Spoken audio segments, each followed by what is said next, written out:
एक औरत, एक बहन रोज अपने घर में एक रोटी बनाती थी और वो रोटी बनाकर, मतलब रोटियां बहुत बनाती थी, लेकिन एक रोटी वो बनाकर अपने घर के द्वार के बाहर टांग देती थी या रख देती थी। और वो रोटी जैसे वो रखती थी वहां बनाकर, उसका ये था कि रोटी जो खाए, मतलब किसी को मिल जाए तो अच्छा है। तो एक गरीब और एक सियाना व्यक्ति, मतलब बुजुर्ग व्यक्ति आता है, वो रोटी लेता खाता चला जाता है। तो वो ये बोलता है कि आपको प्रभु आशीष देगा और जैसे आप करते हो वैसे ही आपको मिलेगा, जैसे आप करते हो वैसे ही मिलेगा। ऐसे रोज बोल के वो चला जाता। तो ये औरत उस बात को उसने सुना दूसरे दिन, फिर उसने फिर तीसरे दिन रखा, चौथे दिन भी उसने देखा ये आदमी रोटी को लेकर थैंक यू नहीं बोल रहा, बस यही बोल रहा है कि जैसे तुमने किया वैसे तुम्हें मिलेगा। तो इस औरत को या इस बहन को बहुत गुस्सा आया, और गुस्सा इतना आया कि उसने सोचा कि मैं ये ना रोटी अब मैंने लास्ट बनाना है और इसमें मैं कुछ मिला देती हूँ ताकि इसका ना ये बोलती बंद हो जाए। ये धन्यवाद तो कर नहीं रहा, मेरे को थैंक यू नहीं बोल रहा। मैंने रोटी बनाया, मैंने इतना किया इसके लिए, मैं इतना मेहनत करके या इसको रखा, इसको जरूरत भी है रोटी का, लेकिन ये थैंक यू नहीं बोल रहा, बस इतना ही बोल रहा है जैसे किया वैसे तुम्हें मिलेगा।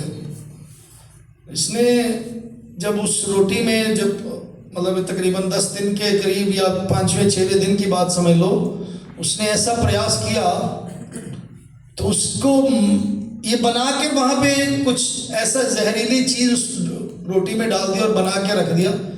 थोड़ी देर में उसके मन में आया, मैं क्या कर रही हूँ, मैंने गलत किया, मैं क्या कर रही हूँ, मैंने गलत किया। उसने उस रोटी को निकाला, वापस ले आई और उसको कूड़े में डालकर बढ़िया रोटी बनाकर फिर दोबारा जैसे वो करती है वैसे रख दिया। उस दिन भी ये बुजुर्ग आए और ये गरीब आए और ये रोटी लेकर चले गए। उस दिन भी उसने यही बोला, जैसे तुमने किया वैसे ही तुम्हारे साथ हो। थैंक यू नहीं बोला। फिर उसको बड़ा गुस्सा आया, मैंने क्यों ऐसा उसको बदल दिया, इसका तो आज खत्म कर देना चाहिए था या इसको सबक सिखाना चाहिए था। थोड़ी देर बाद या शाम होने के पश्चात भी इस औरत का बेटा वापस नहीं घर आया। अंधेरे में बेटा घर आ रहा है और फटे मतलब कपड़े उसके हो गए हैं, सारे फट गए हैं और बड़े मतलब जैसे ना बड़ा परेशान लगकर आ रहा है। तो कह रहे क्या हो गया? मम्मी मैं तो आज दिन भर बहुत ज़्यादा भटक गया क्योंकि मेरे पैसे किसी ने ले लिए और मेरे पास खाने के लिए भी कुछ नहीं था। तो मुझे रास्ते में एक आदमी मिला और उसने मुझे एक रोटी दिया, मैं वो खा कर आया, नहीं तो मैंने मर जाना था आज भूख के मारे। तो आदमी से जो रोटी मिला उस बारे में विषय में बताया, तो इस औरत को याद आया कि वही आदमी है जो इसके घर से रोटी लेकर गया। सोचिए अगर उसने उसके साथ वैसे ही हुआ जैसे उसने किया, मतलब उसने तो किसी के लिए मदद करने की कोशिश किया, उसके बेटे को वो मदद मिल गया उल्टा। अगर वो जहर उस रोटी में डालते शायद वो रोटी वो बेटा खा लेता और मर जाता। हमेशा याद रखिएगा, इस साल में जरूर हमें याद रखना है, हम जो करते हैं वैसे ही हमारे साथ होता है। जो बीजते हैं वही हम काटेंगे, जो हम बीजेंगे वही हम काटेंगे। ये वचन के एक सिद्धांत है, वचन का एक सत्यता है, एक प्रिंसिपल है, और वो हमें जीवन में जरूर स्मरण रखना है। Whosoever soweth, so shall he reap। जो कोई जैसा बोता है वैसे ही करता है। आप 5 रुपए 10 रुपए डालकर आप 5,000 5 लाख रुपए मत उम्मीद करो। आप 5 मिनट प्रभु को देकर आप पूरे 15 घंटे की प्रभु की आशीष को या प्रभु की सहायता, प्रभु के मदद के उम्मीद मत करो। कितना समय आप देते हो? 5 सेकंड की प्रार्थना कर कर आप कहेंगे मुझे बल मिल जाएगा, पूरे दिन के लिए हो जाएगा? जो आप बोते हो वैसे ही काटोगे। आपके जीवन में आप कैसे बो रहे हो, ये आपको ध्यान देना है। 2026 में जैसे हमने आरंभ किया है, क्या आप बो रहे हो? जरूर ध्यान दीजिएगा। ये एक सिद्धांत है। कैसे हमने सेवा किया, किस प्रकार की सेवकाई, क्या मन, किस मन से कर रहे हैं, वो कोई नहीं कहना है हमें पास्टर जी ने कहा है कोई बात नहीं हम करेंगे, या हमें चर्च जाना है बस जा रहे हैं हम। यू गिव 100%, आप 100% दीजिएगा, प्रभु आपको उसका फल। मैंने जैसे एक उदाहरण दिया कि आप उससे देकर तो देखिए, आप उसके लिए समय निकाल कर के देखिए, आप उसके पीछे तो चले, आप उसके धर्म और राज्य की खोज करें, वो यकीनन उसका वायदा है ये सारी वस्तुएं तुम्हें देंगे, ये सब तुम्हें मिल जाएंगे। जिसकी आप चिंता कर रहे हो, जिसके लिए आप फिक्र कर रहे हो, वो आपको देंगे। प्रॉब्लम क्या है, हम लोग सारे अधिकतर अपने जीवन में इस बात में भूल जाते हैं कि हम चर्च में लेने आते हैं बल्कि देने नहीं आते। किसी ने इस प्रकार कहा है, church is a place to worship, to give ourselves, not a place to receive and to gain। ऐसा नहीं है कि चर्च कोई ऐसी जगह नहीं है जहां पे हमने आराधना, मतलब हम अपने आप को देना चाहिए, बल्कि ज्यादातर सब ये सोचते हैं कि चर्च ऐसी जगह जब वहां से मुझे मिले। ऑफ कोर्स परमेश्वर अपनी आशीषें देता है, इसमें कोई शक नहीं है, दो राय नहीं है। वो अपने वचन के द्वारा आपको हिम्मत ताकत देता है, प्रार्थनाएं सुनी जाती है। लेकिन चर्च में हम आते हैं आराधना करने के लिए, हम अपने आप को देने के लिए आते हैं। We surrender ourselves। हम जब प्रस्तिश करते हैं, जब हम उसके सामने सजदा करते हैं, उसके सामने झुकते हैं, हम उसकी आराधना करते हैं, अपने आप को सौंपते, समर्पित करते हैं। ये फर्क है मसीह विश्वास में और दूसरे विश्वास में। ये सत्यता है मसीह के पीछे चलने का। मसीह हमसे कुछ नहीं चाहता, केवल अपने आप को हमें देना जरूरी है। और मसीह ने हमें लिए सब कुछ दे दिया, सब कुछ कर दिया उसने, उसका काम वो पूरा कर चुका है। केवल हमें उसके पास आकर उसके नाम को ऊंचा उठाना है, उसका धन्यवाद करना है, उसके नाम में आगे बढ़ना है हमें केवल। आज सुबह प्रभु के वचन में से मेरे साथ निकाले तीमुथियुस की दूसरी पत्री, उसके 4 अध्याय 7वीं आयत। तीमुथियुस की दूसरी पत्री उसका 4 अध्याय और 7वीं आयत। 2 तिमोथी चैप्टर 4 वर्स 7।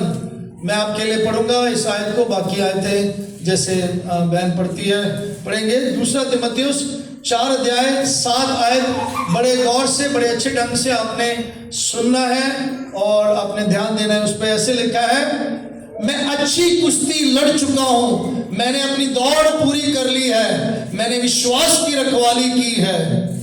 मैं अच्छी कुश्ती लड़ चुका हूं। नए साल शुरुआत करते हुए कोई भी ये नहीं सोचता कि मैं छोड़ दूं, कोई भी ये नहीं सोचता कि मैं क्विट करूं, बल्कि सब लोग पूरा करना चाहते हैं। मेरे प्रियो, सबोपदेशक में इस प्रकार लिखा है, अगर आप ध्यान देंगे, सबोपदेशक उसका 4 अध्याय उसके सबोपदेशक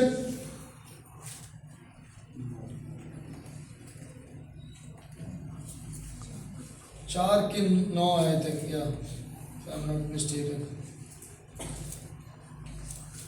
नहीं, 7 के 8, सबोपदेशक 7 के 8। क्या पढ़ते हैं हम वहां पे? सबोपदेशक 7 के 8, Ecclesiastes chapter 7 verse 8। सबोपदेशक 7, 8 क्या पढ़ते हैं वहां पे? इसी काम के आरंभ से उसका अंत उत्तम है।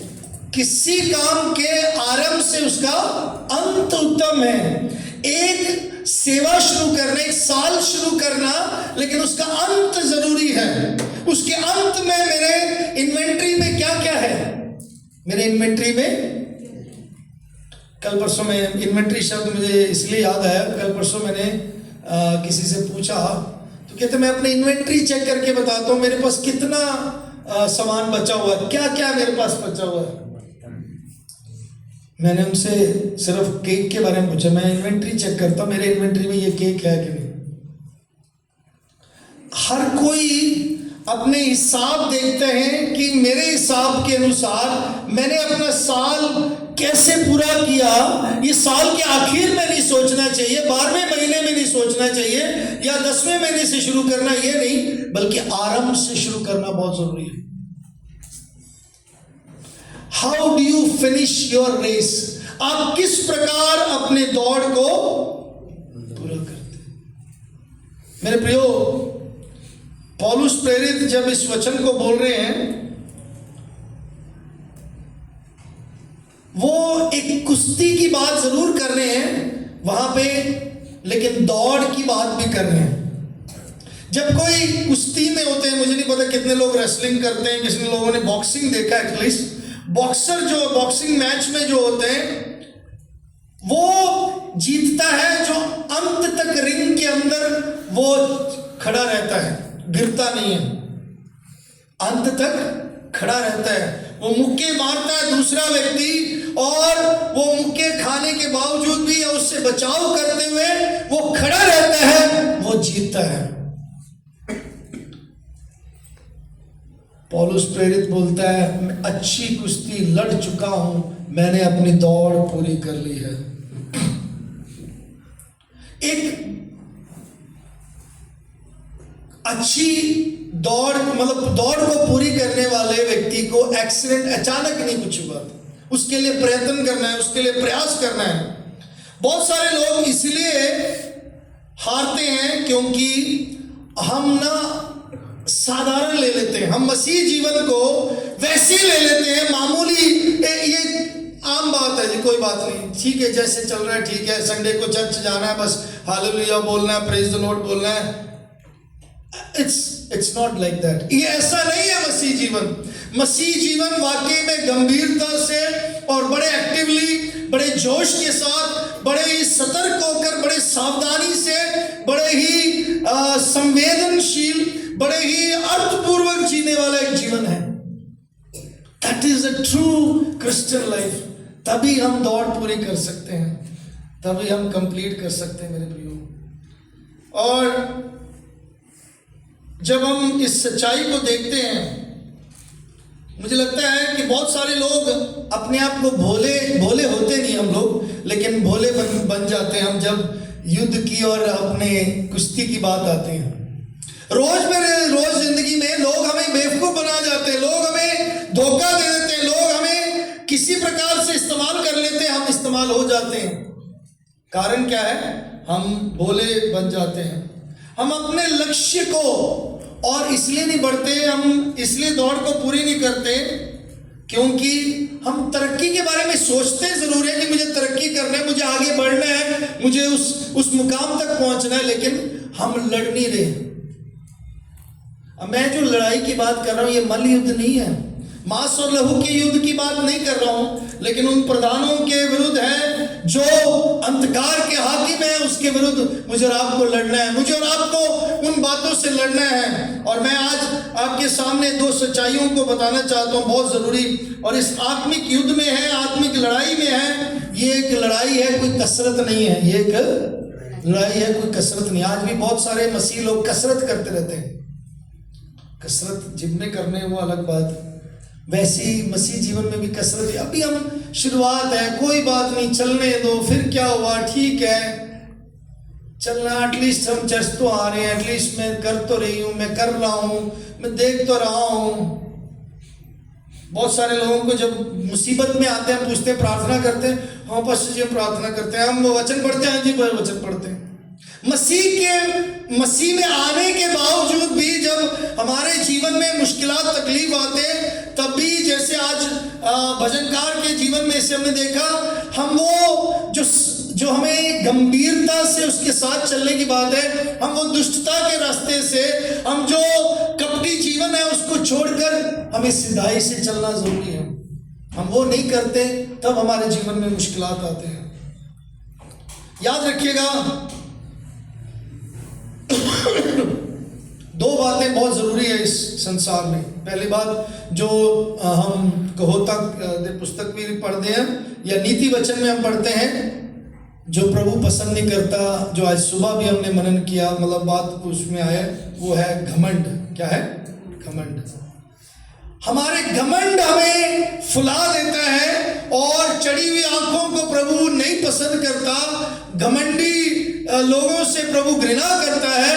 इसलिए ध्यान रखिएगा, हमें अपने आप से मरने की जरूरत है। जो घमंड है वो हमारे जीवन में हमें गिरावट की ओर लेके जाता है। इसलिए अच्छी कुश्ती लड़ने के लिए, अच्छी तरीके से अपने दौड़ को पूरी करने के लिए घमंड रुकावट हो सकता है। याद रखिएगा, हम अपने जब भी घमंड आए तो उसके साथ हमेशा शर्म आएगी। याद रखना, उसके साथ हमेशा लज्जा आएगी। ये प्रभु के वचन में नीति वचन 11:12 में क्या लिखा है? नीति वचन 11:12 पढ़े और सुने उसको। Proverbs chapter 11 verse 12। जो अपने पड़ोसी को तुच्छ जानता है वह निर्बुद्धि है, परंतु समझदार पुरुष चुपचाप रहता है। हाँ, नहीं, नीति वचन 11:12 पढ़ा है। जब घमंड आता है तो वो निर्बुद्धि हो जाता है। और नीति वचन 5:9 क्या लिखा है?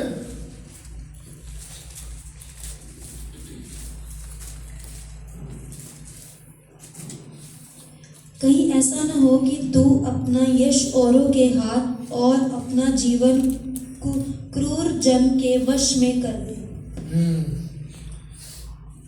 सुलेमान ने हमेशा रहोबाम को चेतावनी दिया कि तू ऐसा नहीं करना, ये गलत है, तेरे लिए गलत हो जाएगा। आखिर सुलेमान खुद ही गलती कर बैठा। बहुत सारे समय पर हम मसीह लोग दूसरों को सलाह देते हैं, दूसरों को समझाते हैं, दूसरों को सिखाते हैं, हम खुद गलत हो जाते हैं और खुद हम अपनी कमियों को, अपने गलतियों को नहीं जानते, हम कर जाते हैं। हमेशा याद रखिएगा दो बातें, घमंड और हम दूसरों से बेहतर समझते कि मैंने अच्छा किया, मैं सही कर रहा हूं।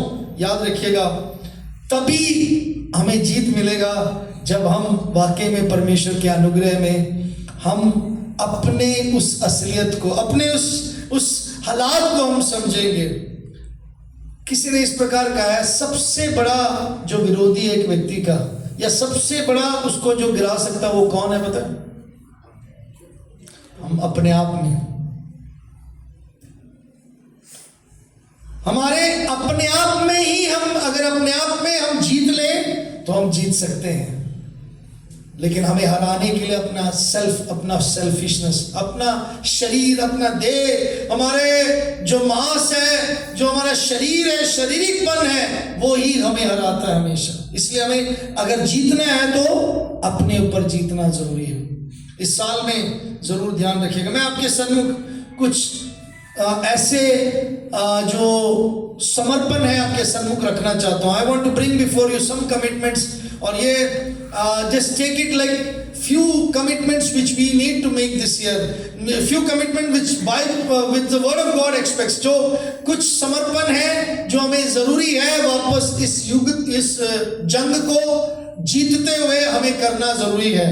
अगर आप चाहते हैं कि आप अपने जंग को, कुश्ती को अच्छी तरीके से पूरा करना चाहते हो, तो ये इन बातों को ध्यान रखिएगा। दूसरा तीमुथियुस 2:15 का पहला बात है जो जरूरी है हमें जंग जीतने के लिए। दूसरा तीमुथियुस 2:15 है। सेकंड तिमोथी चैप्टर 2 वर्स 15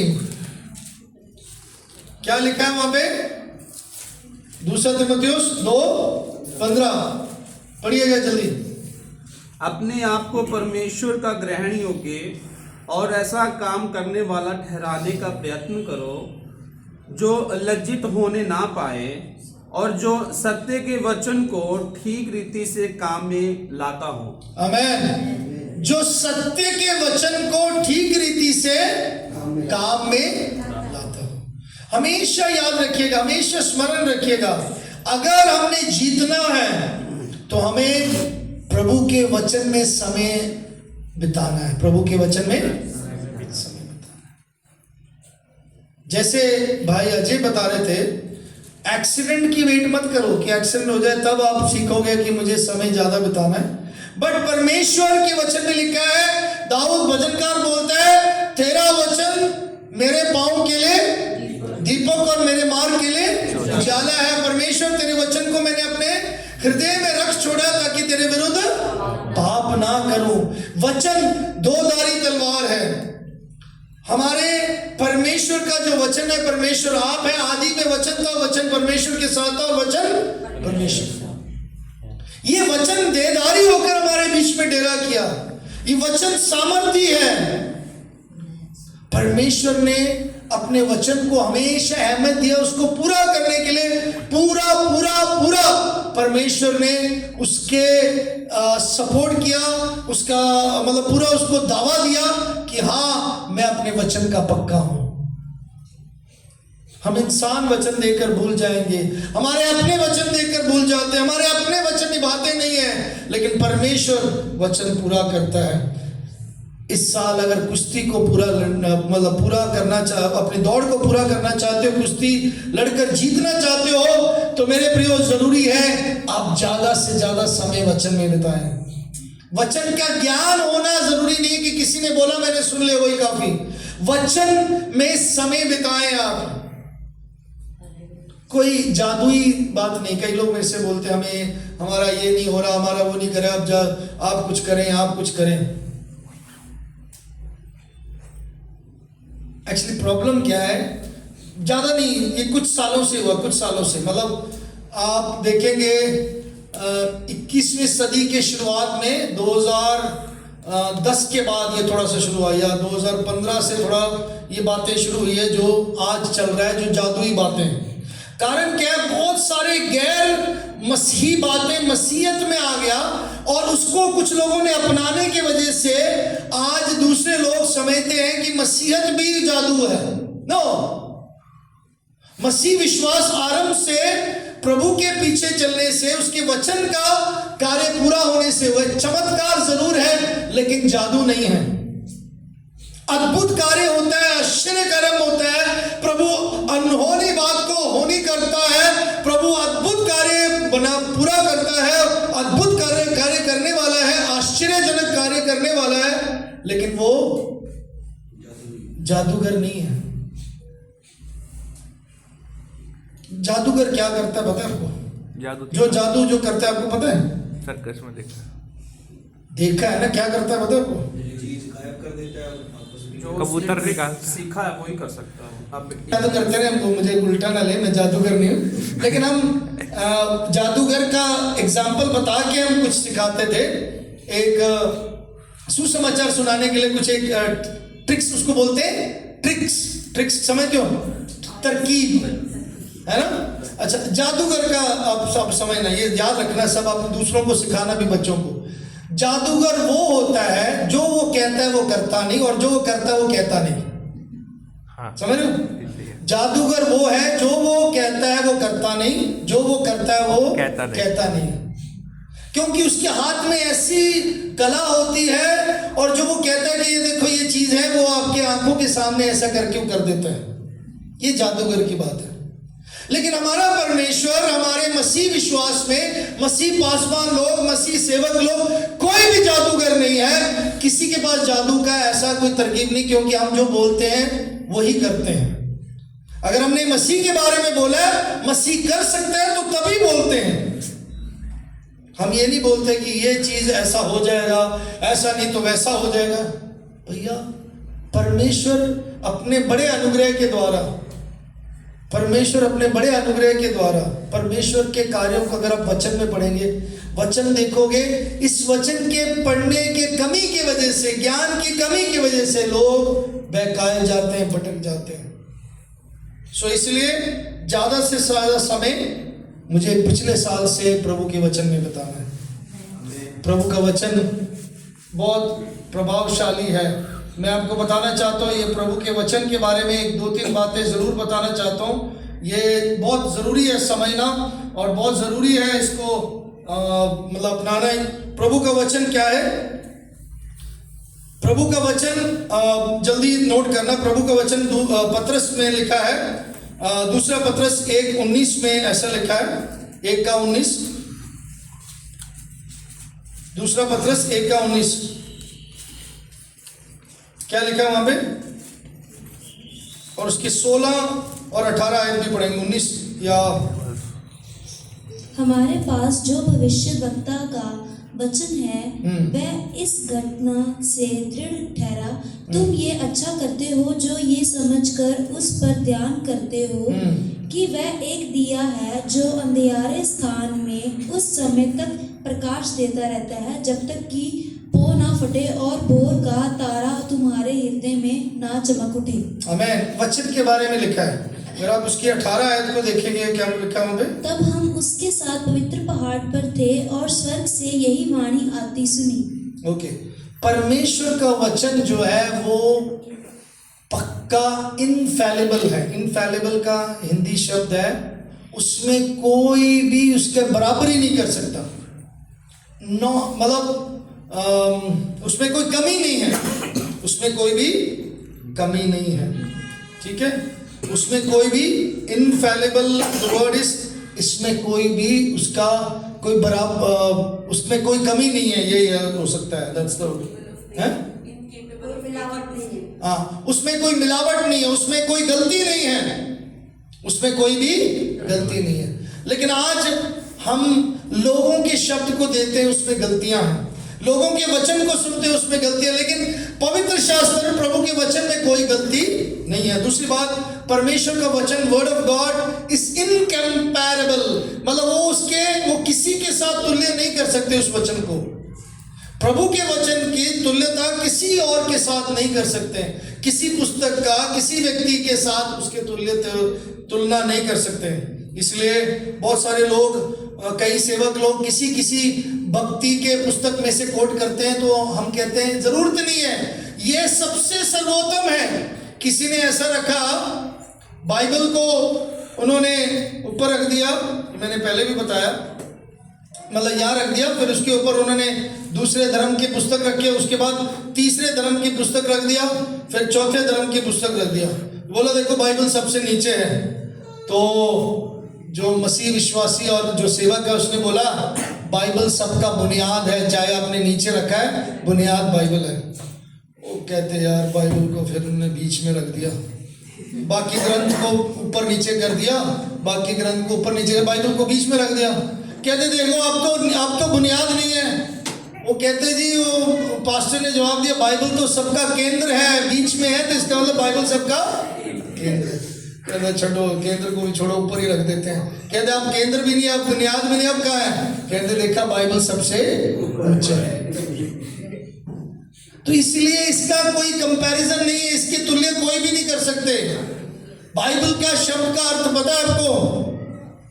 हाँ जी, BIBLE, मैंने बहुत पहले भी सिखाया, चर्च में सिखाया। बाइबल का मतलब है behold I bring life eternal. और फिर इसका एक और बात है, एक और अर्थ है, बेसिक इंफॉर्मेशन बिफोर लिविंग अर्थ। इस पृथ्वी को छोड़ने से पहले जो जरूरी चाहिए, जो बेसिक इंफॉर्मेशन चाहिए, वो इस बाइबल में है, वो इस प्रभु के वचन में है। सो ये बेसिक इंफॉर्मेशन के लिए लोग नहीं ध्यान देती, इनकम्पैरेबल है, ठीक है जी। दूसरी बात, बाइबल ना सिर्फ इनकम्पैरेबल है, इसलिए वचन में ज्यादा से ज्यादा समय बिताओ, और ये प्रकाश देने वाला है। इसी पत्रस की पत्री में हमने क्या पढ़ा है? इट इज इल्यूमिनेटिंग, ये ऐसी ज्योति है जो अंधेरे में। वचन जब पढ़ते हैं तभी हमें वाह, मेरे पाप। आज सुबह भजनकार के साथ हम भी मिलके पढ़ रहे थे, वो बोल रहे थे ऐसी ऐसी बातें हैं, और भजन संहिता 90 में लिखा, प्रभु मेरे पाप तो तेरे सामने है, अंधकार के जो गुप्त के जो पाप है आप जानते हैं, आपके सन्मुख है। ओके, मुझे प्रकाशन हुआ। सो ये प्रकाशन इससे मिलता है, इल्यूमिनेशन इसी से मिलता है मेरे प्रियो। तो जरूरी है हम इस बात का ध्यान रखें कि प्रभु का वचन कितना अहमियत है, कितना जरूरी है। ना सिर्फ वो प्रकाश में है, बल्कि प्रभु का वचन अपने आप में स्वतंत्र है, और ये प्रेरणादायक है। क्या है? प्रेरणा से भरा हुआ है। मतलब ये वचन है जो प्रेरणा देता है, ये वचन है जो गुदे गुदे को छेदता है और हमारे अंदर बहाल करता है। ये वचन बहुमूल्य वचन है। ये वचन सबसे चमकने वाला, सबसे श्रेष्ठ मोती है, अनमोल वचन है। ये प्रभु का वचन अनमोल है। लेकिन एक बात मैं बताना चाहता हूं, कई लोग इसको गलत भी समझते हैं। कई लोग सुनते हैं ये बाइबल जो है, मतलब ये जो पन्ने हैं ये प्रेरणादायक है। पन्ने मीन्स ये पेपर प्रेरणादायक नहीं है, याद रखिएगा। इसके अंदर के वचन प्रेरणादायक। इसलिए हम पेपर की आराधना नहीं करते। हम इसलिए बाइबल रखकर, हम इसलिए इस ग्रंथ को रखकर हम इसके सामने सिर नहीं झुकाते। हम पुस्तक की आराधना नहीं करते, क्योंकि इसके अंदर का लिखा हुआ वचन प्रेरणादायक है। ये वचन जो है वो सामर्थी है। ये वचन जो है वो किसी के मतलब कोई इसका सम्मान नहीं कर सकता। कोई इसकी समानता में इसके सामने कोई भी बराबरी नहीं कर सकते। ये प्रेरणादायक है। तो जरूरी है कि हम इस वचन के ऊपर ज्यादा से ज्यादा समय बिताएं। इस नए साल में अगर आप अपनी दौड़ को पूरी करना चाहते हो तो मेरे प्रियो जरूरी है कि आप वचन में समय बिताएं। ना सिर्फ ये वचन में समय बिताना, बल्कि रोमियो 13:14 आयत जल्दी पढ़े। रोमियो 13 अध्याय 14 आयत जल्दी पढ़े। क्या लिखा है? वरन प्रभु यीशु मसीह को पहन लो और शरीर की अभिलाषाओं को पूरे करने का उपाय ना करो। हाँ, अगर आपने दौड़ को पूरी करना है, अगर आपने अपने जीवन में अपनी कुश्ती को जीतना है, तो मैं आपको कहना चाहता हूं अपने शरीर को जगह मत दो। जगह मत दो मतलब शरीर को अवसर मत दो। शरीर के लालसाओं को मत उकसाने के लिए अपॉर्चुनिटी दो। बहुत सारे समय पर ऐसा होता है, याद रखिएगा, मैंने जैसे बताया आपको डिफीट कहां से मिलता है। जैसे पहले ही बताया, आपका सबसे बड़ा दुश्मन कौन है? आप अपने आप में है। कोई आपके परिवार के लोग नहीं, आप खुद। अगर आपने निर्णय लिया कि मैंने ये करना है, मैं प्रभु के पीछे चलूंगी, मैं चलूंगा, मैं प्रभु के लिए मैं ये सेवा करूंगा, ये करूंगी, प्रभु के लिए समय बिताऊंगा, मैं प्रार्थना करूंगा, मैं बाइबल पढ़ूंगा, ये आपका निर्णय है। आपको कोई नहीं रोक सकता। प्रॉब्लम क्या है कि हम खुद नहीं करते, हम दूसरों के ऊपर इल्जाम लगाते हैं। हम कलीसिया के ऊपर इल्जाम, पास्टर के ऊपर इल्जाम, मेरे भाई, मेरा बाप, मेरा बहन, मेरी बेटी, मेरे बच्चों ने नहीं करने दिया, मुझे घर की परिस्थिति ने करने दिया। आप बैठ जाओ, आपको किसने रोका? प्रॉब्लम क्या है, हमने ऐसा सीखा है कि हमें जब तक कोई हमारे मुंह में ना डाल के दे, हम करते नहीं। हम जिनके बच्चे बिगड़े, उनके माँ बाप ने उनको बिगाड़ा है। और जो बच्चों से प्यार करते हैं वो छड़ी से भी प्यार करते हैं।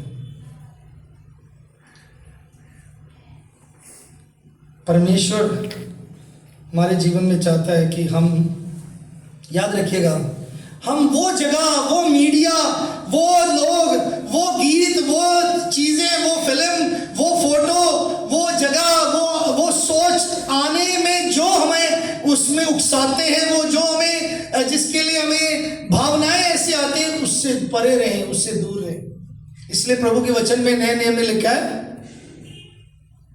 क्या लिखा है?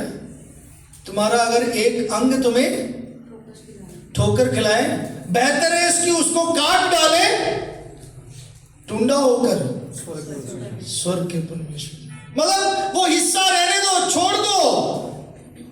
अच्छा है कि अकेले चले जाओ, भैया वो ठीक नहीं है, भैया वो संगति सही नहीं है, मुझे जाने की जरूरत ही नहीं है।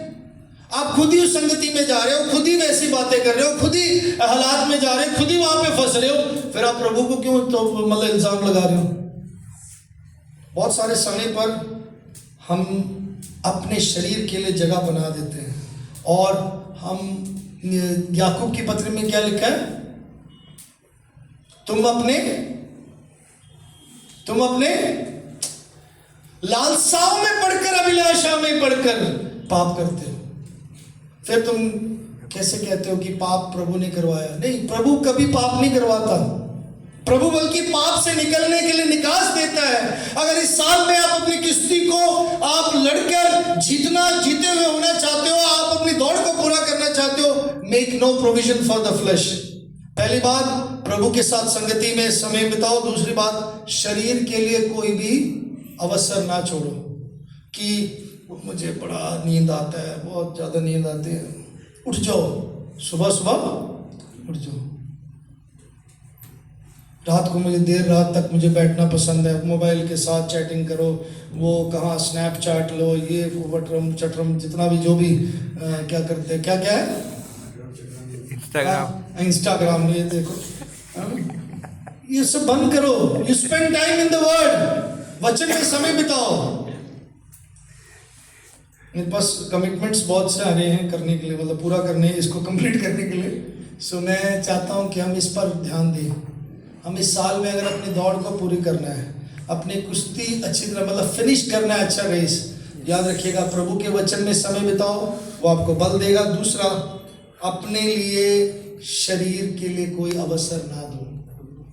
अब वो हो सकता है किसी भी क्षेत्र में हो, चाहे आपके शारीरिक कोई भी कमजोरी हो, चाहे आपके शारीरिक कोई भी बातें हो, मेक नो प्रोविजन, कोई जगह ही ना दो। तीसरी बात जरूरी है, प्रार्थना। पहले कुरिन्थियों 10:12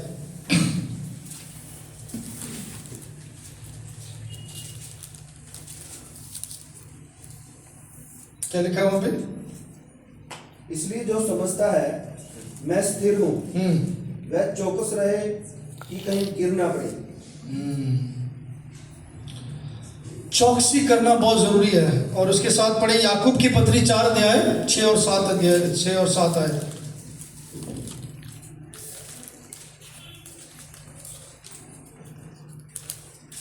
वह तो और भी अनुग्रह देता है, इस कारण ये लिखा है, परमेश्वर अभिमानियों का विरोध करता है पर दिनों पर अनुग्रह करता है।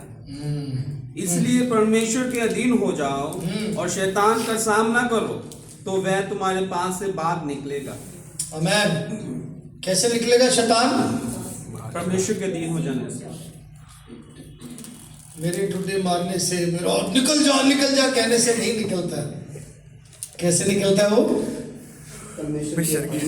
परमेश्वर के अधीन होने से और उसका सामना करने से। अधीन होकर उसका सामना करो।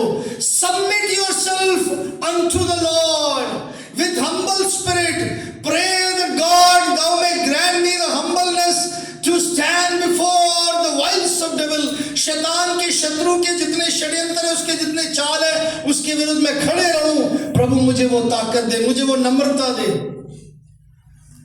सबसे ज्यादा शैतान के सामने वही गिरता है जो घमंडी हो जाता है, चाहे वो पैसे के मामले, चाहे पढ़ाई के मामले में, चाहे वो सुंदरता के मामले में, चाहे वो इवन आत्मिकता के मामले में भी। कुछ लोग इतने आत्मिकता में बढ़ जाते हैं, वो हमारे जैसा कोई आत्मिक नहीं है, मेरे जैसा कोई भी नहीं है। जब घमंड उसमें आया था इब्लीस में, या जो तारा गिरा है, आत्मिक घमंड ही आया था। आत्मिक घमंडी उनके मन में भी आया था, किनके? हवा और आदम। हम भी परमेश्वर के जैसे होना चाहते हैं। परमेश्वर ने बोला, वो बात मना किया, वो नहीं। हमें क्यों नहीं? हमें भी तो ज्ञान होना चाहिए, हमें भी तो पता होना चाहिए अच्छे बुरे का। वैसे उन्होंने फल खाया, वैसे खत्म। मेरे प्रियो, हमें परमेश्वर के सम्मुख समर्पित रहना है। देखेंगे, जब हम परमेश्वर के सामने समर्पित हम्बल रहेंगे, हम अगर शैतान का सामना करेंगे, वो लिखा है भागेगा, वो खड़ा भी नहीं रहेगा, वो भाग जाएगा। फिर आपको ज्यादा चीपा करने की जरूरत नहीं है।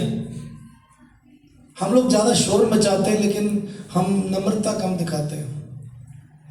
ज्यादा शोर दिखाने से और वो इकट्ठे हो जाते हैं, और अंदर आ जाते हैं। We need quality time. Pray for humbleness. नम्रता चाहिए, ठीक है। सो प्योरिटी, उससे पहले वचन, और हमें शारीरिक नहीं होना। तीसरी बात, हमें प्रार्थना करना है। किस तरीके से प्रार्थना? प्रभु मुझे नम्र बनाए, प्रभु मुझे हम्बल बनाए। Lord make me, pray for humble spirit. याद रखिएगा, अगर जीत हासिल करना है मसीह जीवन में, विश्वासी जीवन में अगर जीत हासिल करना है तो हमेशा नम्रता में रहना चाहिए। पौलुस प्रेरित के जीवन में आपको पता क्या हुआ था?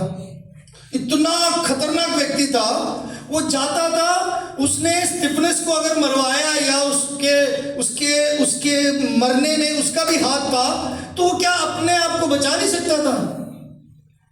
आखिर में पौलुस क्या बोलता है? मैं तैयार हूं कुछ भी मसीह के लिए सहने के लिए। कितना नम्रता उसके जीवन में आया, तभी उसने कहा मैंने अच्छी कुश्ती लड़ी और मैंने अपनी दौड़ पूरी की। मेरे प्रियो, मैं जब उसकी लाइफ को देखता हूं, एक व्यक्ति दूसरों को मारने वाला नेता, लीडर, एंड में जैसे उसका जीवन बदला, बिल्कुल ही नम्र दिल हो गया, बिल्कुल ही बदल गया, और उसके द्वारा कितने काम हुए और उसका जीवन बदला। ये है मसीह में क्रांति, ये है मसीह में बदलाव, ये है मसीह में जीवन में बदलाव वाला। सो मेरे प्रियो, बहुत जरूरी है। कुछ और बातें प्रभु ने चाहा आने वाले दिनों में करेंगे। तो अगर कुश्ती को जीतना है, अगर आपने लड़ाई में जीत हासिल करना है, अगर आपने 2026 पूरा सही ढंग से आपने उस दौड़ को पूरी करना है, तो मेरे लिए, मेरे प्रिय भाई बहनों, मैं आपको उत्साहित करना चाहता हूं, प्रभु में आप उसके वचन में ज्यादा समय बिताएं। आपको बल मिलेगा, आपको ताकत मिलेगा, आपको बुद्धि आएगा। लिखा है प्रभु का वचन जो है ये बुद्धि देता है। इसको पढ़ें, इसको सीखें, इसके ऊपर मनन करें। ये आपके हर सवाल का उपाय इसमें है। इसी के द्वारा वो आपसे बात करता है, इसी में वायदे हैं, इसी से आपको वो तृप्ति देता है। ये सोने से भी बहुमूल्य है मेरे प्रियो, ये संतुष्टि देता है। इसके समान, इसके तुल्य कोई भी नहीं है, इसमें कोई गलती नहीं है। ये आपको संभालता है, ये आपको सहारा देता है।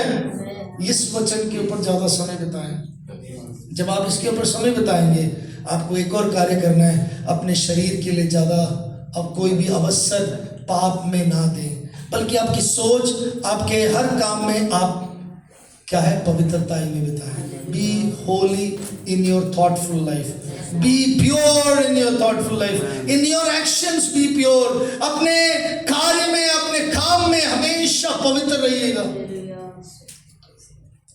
इन योर थॉटफुल लाइफ। मेरे प्रियो, तीसरी बात, प्रार्थना करें। जब आप प्रार्थना करते हो, आप प्रभु से कहें प्रभु मुझे और नम्र बनाए।